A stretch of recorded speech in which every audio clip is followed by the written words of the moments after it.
안녕하십니까. 반갑습니다. 저는 지리산에서 조그만 서당을 운영하면서 인문학을 강의하고 있는 장규철이라고 합니다. 오늘의 강의 제목은 사기, 화식열전을 통해서 바라본 2500년 전 동양의 노블리스 오블리제입니다. 여러분, 노블리스 오블리제에 대한 것을 들어본 적은 있으시죠? 그런데 제가 잠깐만 설명을 하고 넘어가도록 하겠습니다. 이 노블리스 오블리지에서 이 노블리스라는 말, 이것은 원래 닭의 벼슬이라는 뜻입니다. 닭의 벼슬.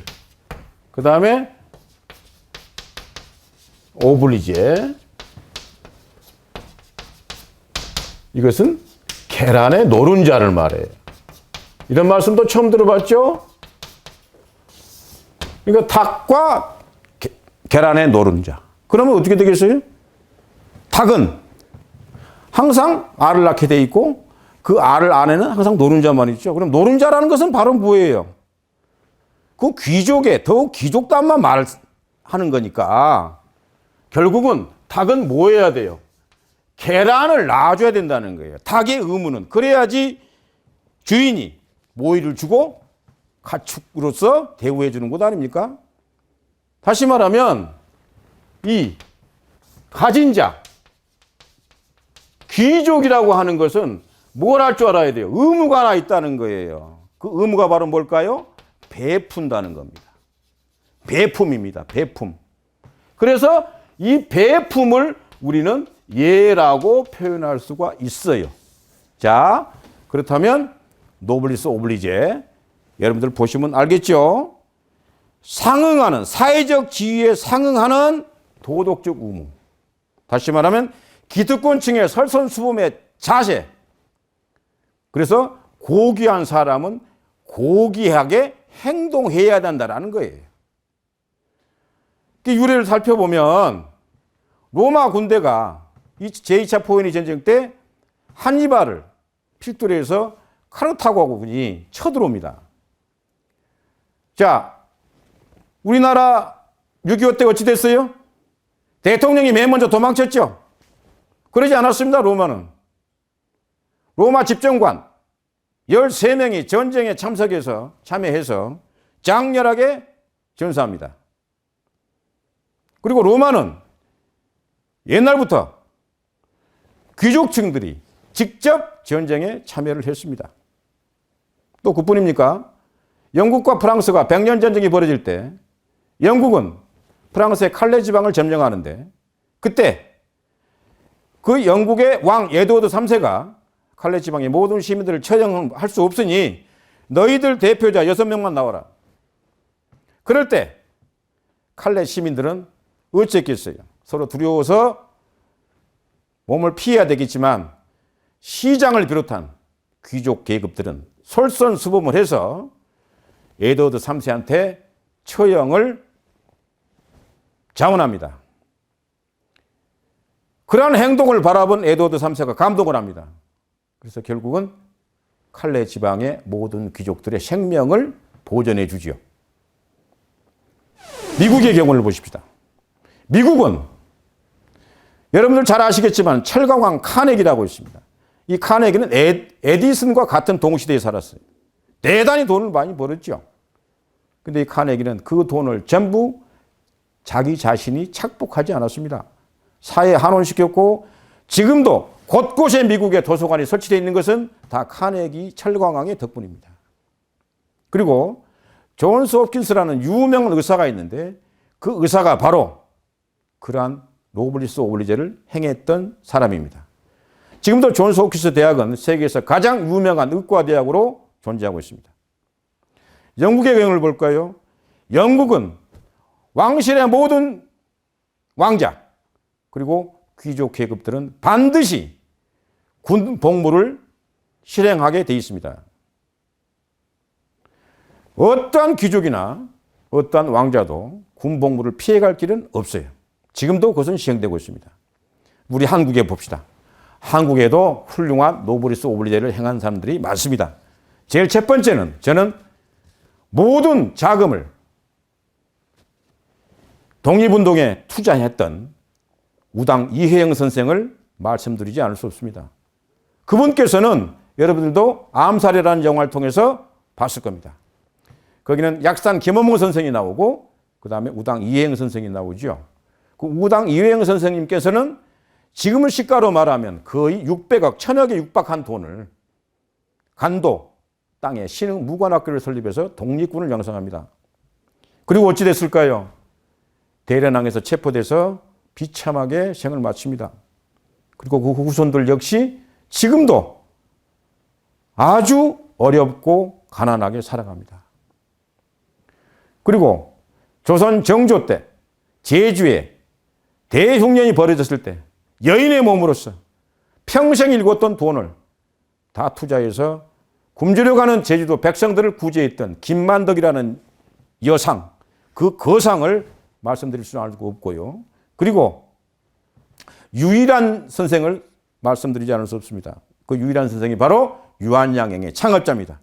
그분은 모든 유한양행의 주식을 사회에 환원시켰습니다. 또 하나는 경주에 가면 지금도 존재합니다. 그분의 채부자집. 바로 그 경주 채부자가 심리 안에는 굶은 사람이 없도록 해라. 그래서 기근이 들 때 그 백성들을 구제했던 장본인입니다. 바로 가진 자로서 베풀 줄 알고 나눌 줄 아는 그런 삶을 몸소 실천했던 그런 분들이라 할 수 있겠습니다. 자, 그러면 화식열전에 대한 이야기를 말씀을 드리겠습니다. 이 화식이라는 말 자체는 간단하게 제가 설명을 하고 넘어가겠습니다. 재물을 늘린다는 뜻입니다. 즉 재산을 증식한다는 뜻이에요. 이것이 재물화자고 이게 증식할 식자입니다. 재물을 늘린다. 재산을 증식한다. 그러니까 사마천이가 화식열전을 썼던 것에 대해서는 돈에 대한 이야기예요. 경제에 대한 이야기예요. 그런데 이거에 대한 온갖 비판을 해요. 후대 학자들은. 바로 그 대표적인 반고, 왕약허, 진관, 환관 이런 분들이 있는데 특히 환관은 굉장히 우호적인 평가를 내립니다마는 반고나 왕약허나 진관 같은 경우는 천하에 몹쓸 인간으로 바로 사마천을 지목합니다. 반고 같은 경우에는 세상의 이익을 숭상하고 사회의 기풍을 타락시켰다고 극렬하게 사마천을 비판합니다. 또 왕약허라는 사람은 인의를 무시하고 빈천을 부끄럽게 여긴 사마천의 제약은 죽여도 시원찮다. 이런 말까지 했어요. 또 송나라 때 진관이라는 사람은 부와 이익을 강조한 것은 사마천의 사형을 면할 수 있는 돈이 없어서 구형을 자청할 수밖에 없었던 것에 대한 자기 처지, 신세 처지에 대한 불만의 표시다. 이렇게까지 악담을 했어요. 그러나 송나라 때의 한나라 때의 그 염철론을 써서 한 무제 때 그 경제 부흥을 시켰던 그 경제학자 환관이라는 사람은 유일하게 사마천은 바로 사마자, 사마 선생님이라고 호칭할 수 있을 정도로 대단한 인물이었다라고 찬사를 보냅니다. 우리가 관자라는 그 관중과 포수가라는 이야기 여러분들 알고 계시죠? 관포지교. 그 제나라 환공 때 유명한 제상입니다. 그 관자의 기록은 이렇게 나와 있어요. 창고가 차야만 예절을 알고 입고 먹는 것이 넉넉해야만 영예와 치욕을 한다. 인간 세상에 돈은 없어서는 안 된다는 겁니다. 여러분 알게 되겠죠? 자, 그렇다면 사마천은 왜 사기에서 또 사기 중에서 왜 열전을 썼을까요? 사마천은 사기 안에 본기가 있고 세가가 있고 그리고 열전편이 있고 표와 서가 있습니다. 그런데 오늘은 우리가 뭘 다루기로 했습니까? 열전편을 다루게 했어요. 그 열전 안에 어떤 겁니까? 화식 열전입니다. 돈 버는 사람들의 이야기예요. 그런데 사마천이 화식 열전, 다시 말하면 사기를 쓰게 된 원인은 이륵이라는 장군을 변호하기 위해서 한 무제로부터 억울한 죽음을 당하게 됩니다. 참수형이죠. 목이 잘리는 그런 형벌을 받게 되는데 그 당시에 한 무제는 흉노와의 전쟁 때문에 굉장히 국가 경제가 고갈이 돼가는 상태였어요. 그래서 죄인들을 향해서 너희들이 살아날 수 있으려면 두 가지를 택해라. 하나는 궁형, 다시 말하면 남자의 생식기를 도려내는 그 형벌을 당하든가 아니면은 속전 50만 양을 국가에 납부한다면 너희들은 죄를 사해 주겠다. 그런데 사마천은 가난한 학자가 돈이 어디 있겠습니까? 그러니 속전 50만 양을 낼 돈은 없고 궁의 지책으로 궁형을 그 치욕스러운 궁형을 당하게 됩니다. 그런데 친구가 묻죠. 너 차라리 목이 배임을 당하면서 죽는 것이 낫지. 사내로서 그 치욕을 당하면서 이렇게 살아있을 이유가 무엇이냐? 그때 사마천은 이렇게 대답합니다. 야 이놈아, 9마리 소 중에서 그 나온 소의 털을 다 뽑아가지고 하나를 훅 불어봐라. 그것이 표시가 나느냐? 우리가 거기서 나온 말이 구우일모입니다. 구우일모. 아무 흔적이 없다는 것이죠. 9마리 소 중에서 털 하나니 얼마나 작은 미미한 존재예요. 내가 지금 이렇게 죽어버리면 누가 나를 알아주겠느냐? 나는 그냥 죄인으로서 한낱 가치 없는 인생밖에 더 살겠느냐? 그러니 내가 사기를 쓸 수밖에 없겠다. 살아남아야 된다. 그래서 그 치욕을 감내하고 사마천은 마침내 사기를 완성합니다. 여러분, 사마천은 대단한 학자입니다. 요즘으로 말하면 완벽하게 개방된 학자입니다. 꼰대 학자가 아니었습니다. 자, 그렇다면 우리는 사마천의 경제 사상을 한번 들여다볼 필요가 있겠죠. 바로 사마천의 경제사상 맨 첫 번째는 의와 이익은, 옳음과 이익은 서로 다투지 않는다는 겁니다. 우리는 착각하고 있어요. 옳다는 것에 대해서 하는데 왜 돈을 버느냐 이렇게 말을 할 수 있죠. 그렇지 않습니다. 이익을 볼 때는 항상 이것이 옳은 것이냐 옳지 않은 것이냐를 살피면 됩니다. 그래서 안중근에서도 그런 말을 자주 썼어요. 견리사의라는 말을 씁니다. 안중근의사께서도. 이거 다 여러분들 많이 봤을 거예요. 이 안중근의사의 희요를. 이익을 보거든 이것이 옳은 것인지 잘못된 것인지를 생각하라. 예. 그래서 항상 이익과 의의는 대척점이 아니라 동시에 작동합니다. 그래서 공자님도 이익을 얻어라. 대신 깨끗하게 이익을 얻으라 그랬어요. 그 다음에 두 번째는 부에 대한 선순환의 원리를 주장합니다. 바로 그게 바로 뭡니까? 연못이 깊어야 물고기가 사는 것 아닙니까? 그리고 산이 깊어야 짐승이 노니는 것 아닙니까? 다시 말하면 인간이, 관자도 아까 말씀했지만은 인간의 창고가 넉넉해야만이 예의를 한다는 거예요. 염치를 한다는 겁니다. 그 다음에 또 하나, 이따가 나중에 법률 이야기에서 그런 말을 하겠습니다만은 천금을 가진 부잣집의 자식은 시장통에서 얼어 죽지 않는다. 예. 천금을 가진 부자는 시장통에서 또는 길거리에서 얼어 죽지 않는다는 거예요. 그 다음에 예절은 부유하면 생겨나고 가난하면 사라진다는 겁니다. 가만 보십시오, 여러분들. 오늘 아침, 내일 아침 먹을 쌀때거리 하나도 없는 사람이 어떻게 예의를 차리겠어요? 우리나라 속담에 그런 말도 있지 않습니까? 3일을 굶으면 나머지 담벼락 넘지 않는 사람이 없다. 인간에게 가장 필요한 것은 의식주입니다. 먹는 것입니다. 입는 것입니다. 그리고 사는 곳입니다. 따라서 부자가 되고 싶은 것. 여러분들 아시겠잖아요? 우리가 새해 연말이 되면 전화 통해 불나게 들어오는 문자 메시지가 뭐예요? 부자 되세요 아닙니까? 이것이 인간의 본능입니다. 그런데 이 부자가 된다는 것은 절대 가르쳐 주지 않아도 배우지 않아도 알아요. 그래서 우리는 그것을 본능이라고 합니다. 눈 어떻습니까? 아름다운 것만 보려고 하죠. 귀 어때요? 듣기 좋은 소리만 들으려고 하죠. 이런 것들이 다 인간의 본능이라는 거예요. 자, 그러면 우리가 상인할 때 이 상자라가 상업할 때 이 상자를 우리는 알 필요가 있어요.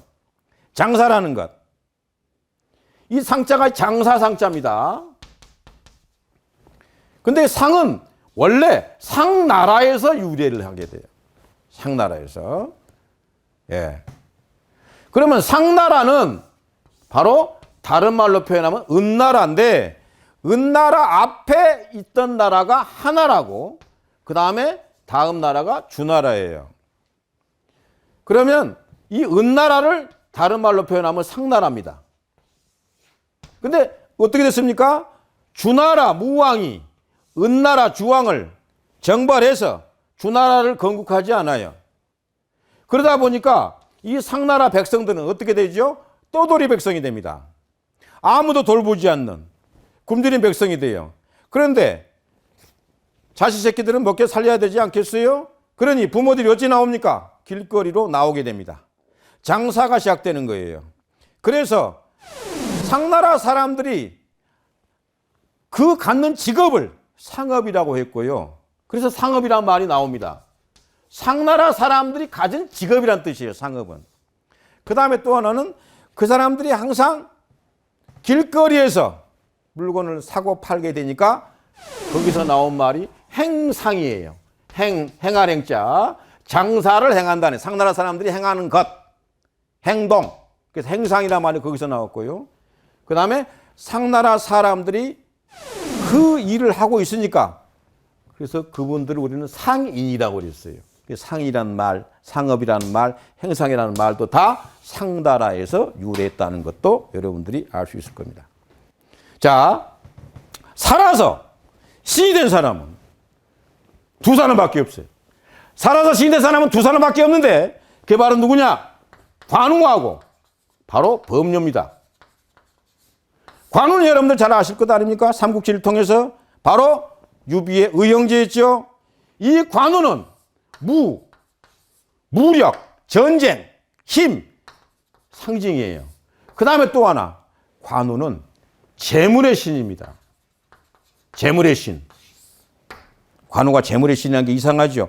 우리나라 무당들 거의가 다 관우 신장이라고 해서 관우 초상화를 뒤에 붙여놓은 무당들이 참 많아요.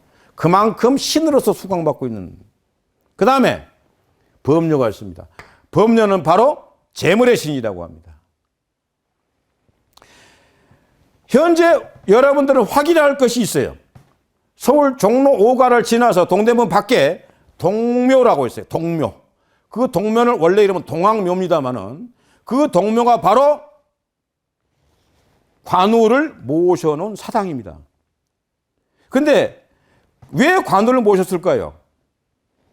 예, 이민해란 때 진린이라는 제독이 우리나라에 구원병으로 오지요. 그 진린이 안동 도산 전투에서 그 유명한 가등청정 일본 장수한테 크게 패하게 됩니다. 가토 기요마사라고 여러분들은 아실 겁니다. 그 소수행장 고니시유키나하고 가토 기요마사가 제1선봉 제2선봉을 맡아서 풍신수길의 지시를 받고 우리나라를 침략하지 않습니까? 그때 진린이 큰 사고를 당해요. 그런데 이게 잘 낫지 않았는데 어느 날 꿈속에서 관우 신장이 나타나가지고 그 아픈 곳을 잘 쓰다듬어줘요. 그래서 아침에 그냥 아무 일도 없었다 일어나게 됩니다. 진린이 그 사실을 나중에 명나라에 귀국을 해서 황제한테 보고를 하게 되고 그 진린의 보고를 받은 황제, 명나라 황제가 조선 선조에게 지시를 내립니다. 너희들은 반드시 도성 땅에 2개의 관우사당을 지어라. 그래서 어찌할 수 없이 조선 선조는 명나라 황제의 지시다 보니까 남대문 밖에 관우의 사당을 짓습니다. 그것을 우리는 남묘라고 하고, 동대문 바깥에 또 하나 지어서 동묘라고 하는데, 남묘는 지금 허물어져 버리고 없습니다. 지금 남아있는 것은 동학묘, 동묘만 남아 있습니다. 자, 그러면 오늘의 강의 주인공 첫 번째, 범녀라는 인물을 소개하겠습니다. 범녀는 초나라 출신입니다. 매우 총명했다고 그래요. 또 다른 자는 도주공이라는 표현도 씁니다만은 굉장히 가난한 집안에서 출생했지만 어릴 때부터 그렇게 명석했다고 합니다. 그런데 이 바로 범녀가 오나라 월나라 그 앙숙지간에 월나라의 구천에게 귀의를 하게 됩니다. 그래서 월나라 왕 구천의 참모가 되죠. 그래서 오나라를 채부수게 되는 1등 공신이 됩니다. 그런데 그때에 그 월나라에는 재물의 신이라고 했던 계연이라고 하는 분이 계세요. 계연. 한자도 참 재밌습니다. 이 계연. 이 계자가 계산할 계자예요. 그럴 연자죠. 그러니까 계산은 잘했다는 이야기 아닙니까? 즉 경제학자였어요. 월나라의 경제학자가 바로 계연인데 이 계연으로부터 이 범녀는 여러 가지 정치학, 경제학을 배우게 됩니다. 제자가 됩니다. 그래서 이 월나라에 크나큰 도움이 되죠. 우리가 토사구팽이라는 말을 하죠. 토사구팽. 토끼 사냥이 끝났더니 뭐가 됩니까? 사냥개를 삶아 먹는다. 유명한 말 누가 했죠? 바로 한고조 유방에게 처형을 당했던 한신에 대해서 우리는 잘 알고 있을 겁니다. 그러나 이 말의 오리지널은 바로 한신이 아니라 범녀입니다.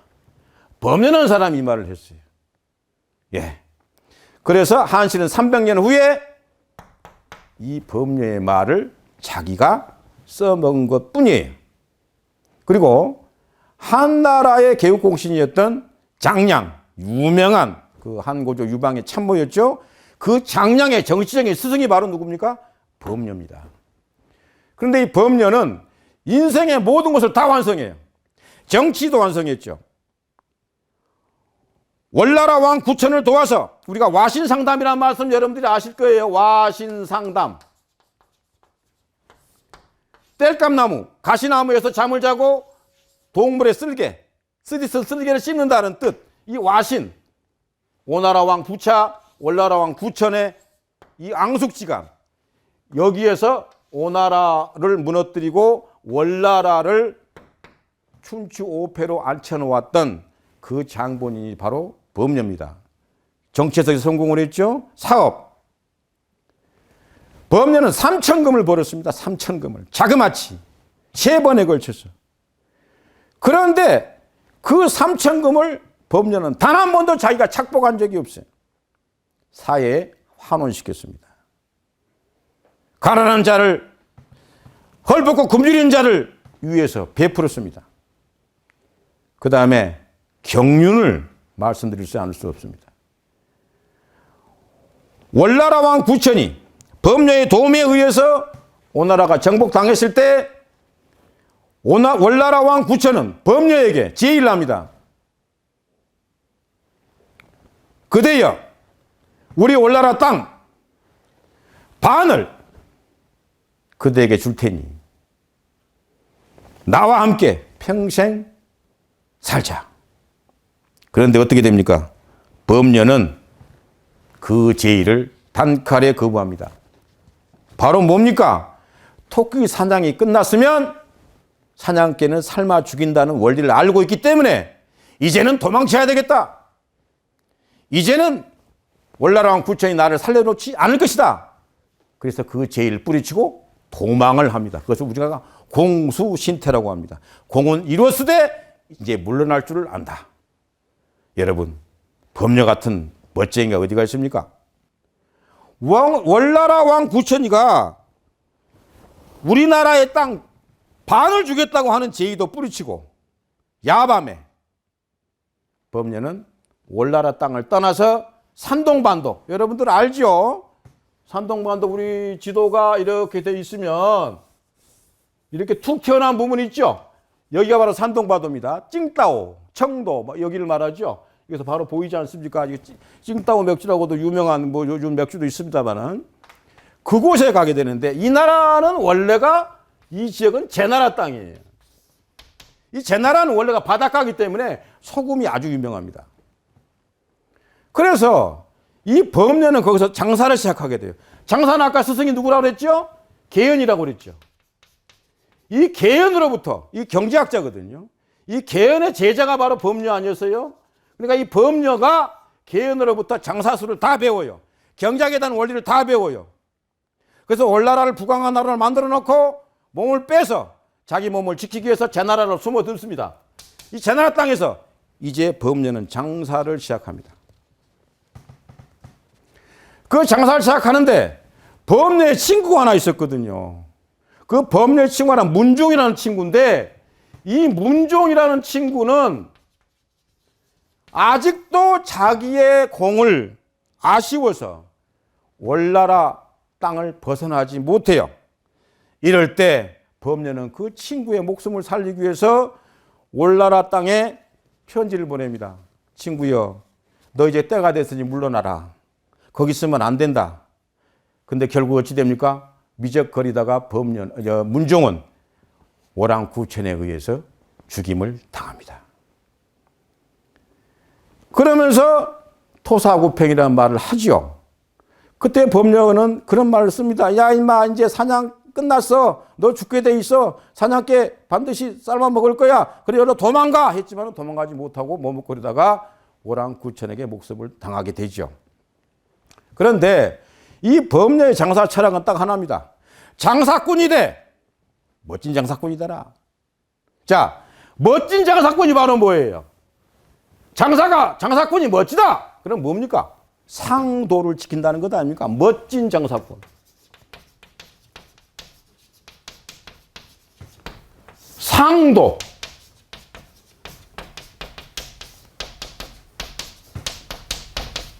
상도가 바로 뭐예요?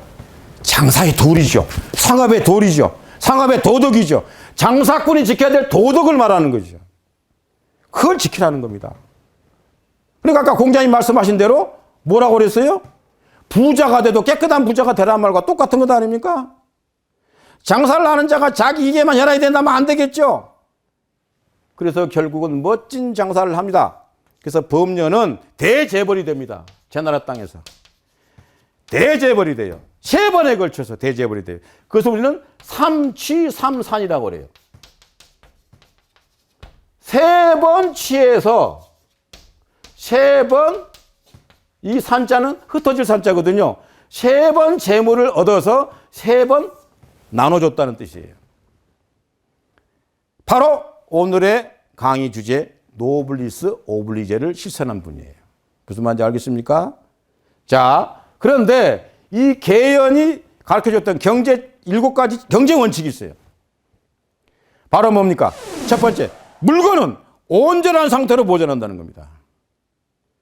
물건의 생명은 유통이다라는 거예요. 이익을 위해서 오랜 동안 쌓아두지 말라는 겁니다. 두 번째는 물자는 교육이 목적이지 돈을 목적은 목적이 아니다.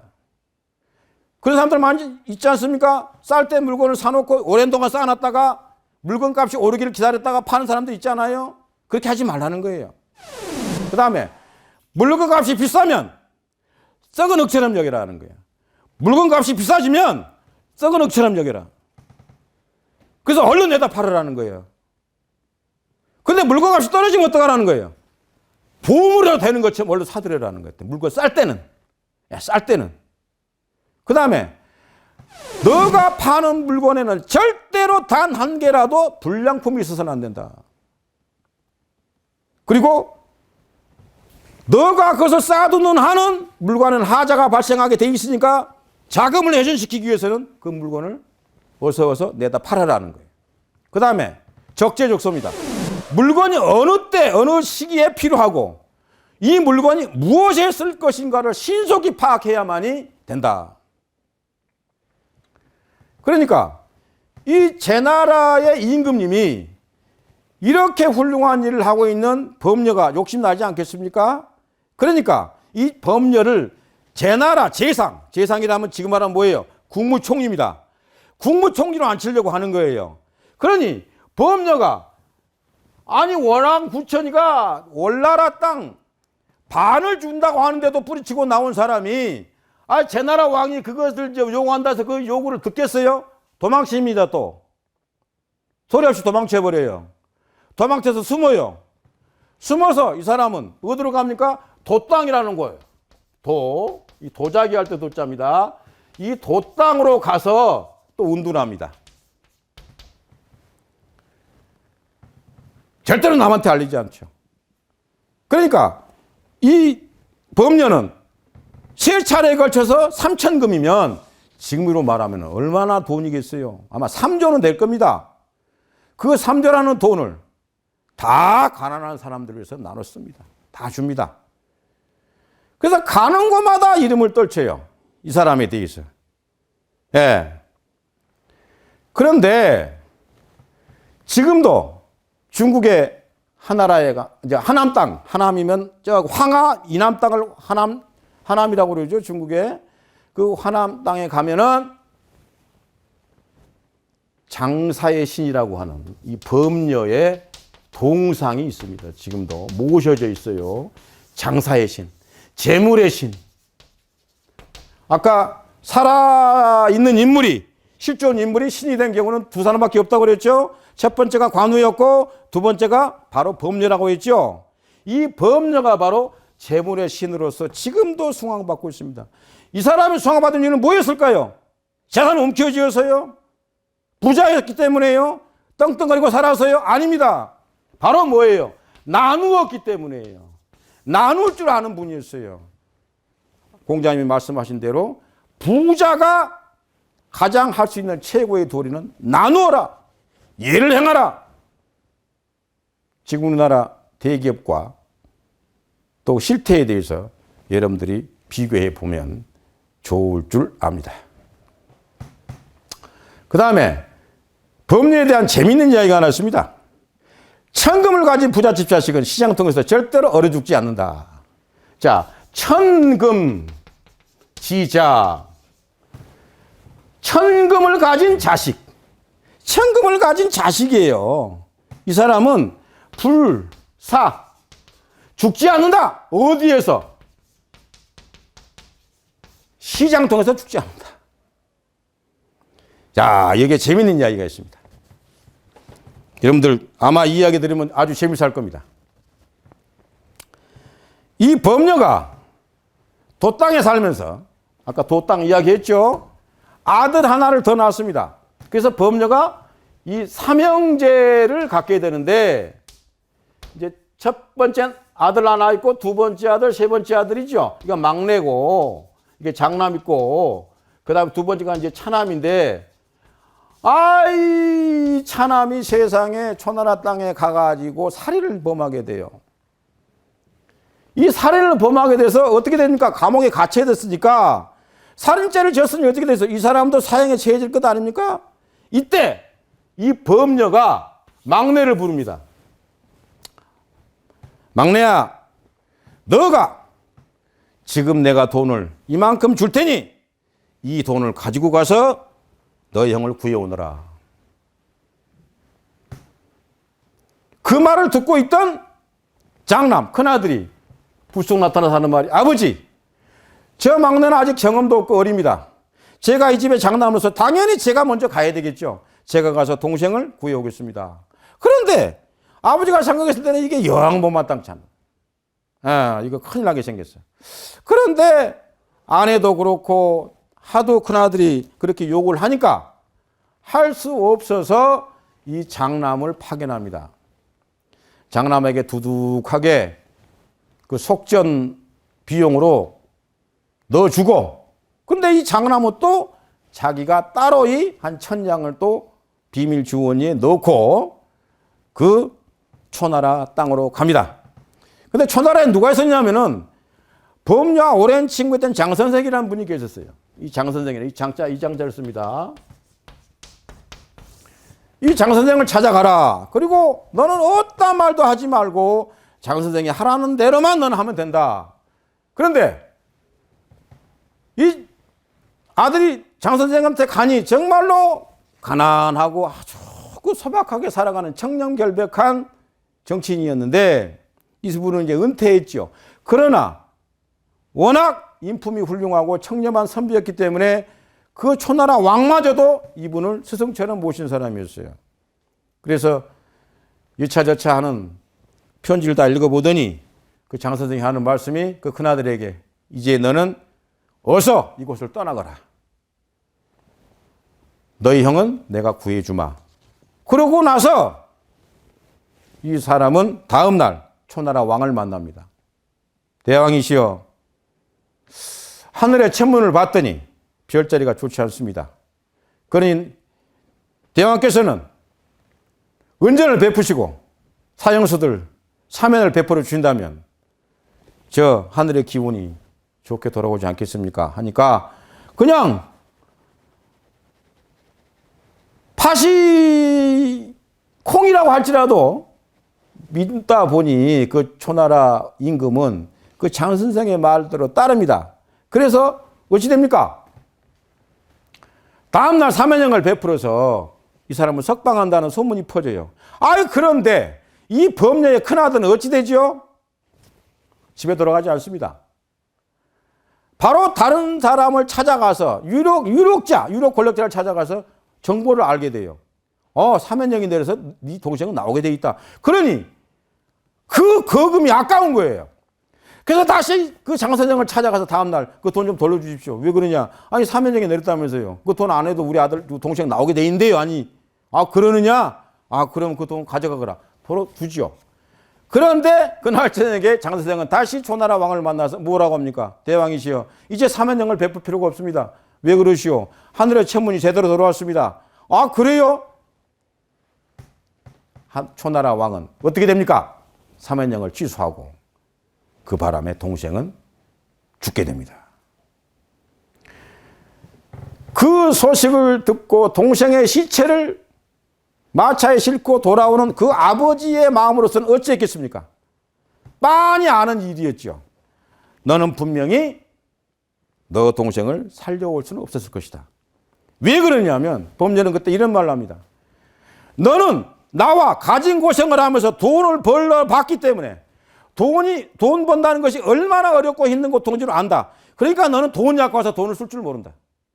그러나 막내는 내가 부자가 됐을 때 저 아이를 낳았기 때문에 저 아이는 돈이 부족한지 못한지를 알지를 못한다. 그러니까 돈이 무서운 줄 몰라. 그래서 쓰려면 쓰는 것이다. 너와 저 막내의 차이는 딱 그런 것이다. 너는 돈을 아끼기 위해서 네 동생을 죽였다. 그때 장남은 깨달아봤자 이미 때는 늦었겠죠. 돈은 이래서 눈과 귀와 코와 입이 다 있는 것입니다. 돈에도 희노애락이 있는 것이죠. 돈에 집착하지 말라는 이야기 아닙니까? 때와 때를 알아야 된다는 것 아닙니까? 예. 자, 사마천은 이렇게 말을 합니다. 천하 사람들이 왁자지껄 오가는 곳은 모두 이 때문이라는 거예요. 천승을 가진 임금, 그러니까 천승이라는 것은 1000개의 수레를 말한 겁니다. 옛날에 수레가 전차였으니까요. 100만 대군이라는 것은 말 그대로 만성입니다. 전차 수레 한 대에 병력이 100명 붙는다고 생각하면 돼요. 춘추시대에. 그래서 만성 가지면 100만 대군이고 천승 그러면 10만 대군이에요. 우리나라 조선시대 이율국 선생이 뭐라고 주장했죠? 10만 양배설 주장했죠? 바로 그것이 제후국가, 조선은 제후국가이기 때문에 천성을 가졌던 거예요. 그러한 국가 임금일지라도 돈을 보면 좋아한다는 거죠. 그래서 이른바 부유하면 덕을 행한다는 말이 바로 여기서 나온 것이다. 그래서 범녀는 나이 들어서 모든 것을 자손들에게 다 맡기고 그 여생을 다 베풀면서 또 그 자손들도 역시 그 아버지, 할아버지의 어떤 그런 그 경제 원칙 또 경제 재주를 타고났던지 대대로 잘 살았답니다. 그래서 우리는 그 범녀를 도주공이라고 칭송을 하고 지금도 중국에 또 사업을 하는 모든 기업가들은 이 범녀를 항상 사당에 모셔놓고 숭배한다고 해요. 자, 범녀에 대한 이야기를 마무리 짓기 전에 마지막으로 그 범녀의 훌륭한 점 그리고 범녀의 삶에 대해서 이야기도 하도록 하겠습니다. 우리는 보통 인이라는 말을 쓸 때 이 인한자가 오래 산다 그러죠. 그래서 서울 북한산의 정상 이름이 인수봉입니다. 예, 인수봉. 그러니까 인한자가 오래 산다는 이야기는 다른 뜻이 아닙니다. 잊혀지지 않는다는 이야기입니다. 잊혀지지 않는다. 예, 잊혀지지 않는다. 잊혀지지 않은 자가 왜 인할까요? 베풀었기 때문에. 범녀는 베풀었습니다. 그런데 이 사람은 입덕입니다. 언제나 덕을 확립했던 사람이에요. 내가 옮겨졌으면 덕이 지어졌을까요?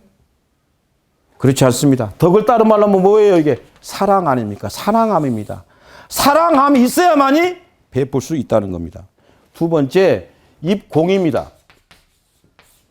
입공. 반드시 이 세상에 나왔으면 뭐 해라?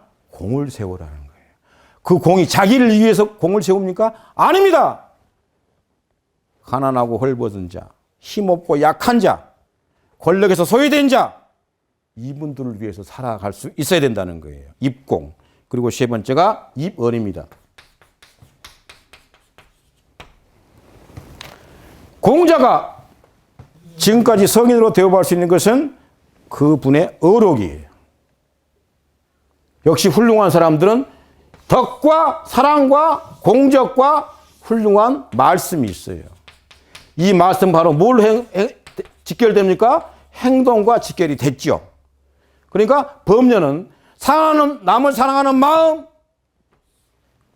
그리고 헐벗고 굶주리는 사람을 위해서 자기가 사회에 역할을 해야 되는 그 의무 그리고 훌륭한 어록 행위를 남겼다는 사람입니다. 이토록 훌륭한 사람은 반드시 훌륭한 본보기가 있는 것이고 그래서 오랜 동안 사람들에게 잊혀지지 않는 존재로 남게 되는 겁니다. 여러분 지금까지 들어주셔서 대단히 고맙고 또 감사드립니다. 감사합니다.